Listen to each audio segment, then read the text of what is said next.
এই রাষ্ট্রের মালিক জনগণ, তারাই করবে নির্বাচন। আমরা তাহলে এর পরের প্রশ্ন যদি চলে যাই, সেটা হচ্ছে কল্যাণ রাষ্ট্র বিনির্মাণে স্বেচ্ছাসেবা নীতি প্রণয়নের মাধ্যমে জনগণকে সম্পৃক্ত করার কি পরিকল্পনা আপনার আছে?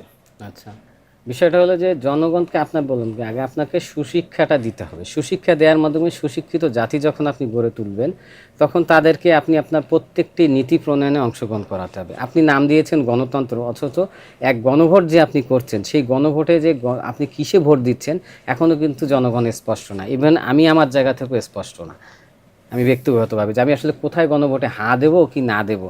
তো এখন আমাকে অনেক ভোটার, আমি যখন রাস্তায় যাচ্ছি অনেকে জিজ্ঞেস করতে, যেমন রিসেন্ট ঢাকা ভার্সিটিতে আমি যখন গেলাম, আমি নিয়মিত যাচ্ছি ওখানে, ছাত্ররা আমাকে জিজ্ঞেস করছে, ভাই আপনি হাঁ ভোট দিবেন না ভোট দিবেন? কিন্তু আমি আপাতত যতটুকু দেখছি নাইম আমার চেয়ে কানা বাবা ভালো, হাঁ ভোটে দেওয়াটাই উচিত, কারণ যতটুকু আছে ততটুকুই এখন আমাদের দেওয়া উচিত। আর বুঝতে পারলাম।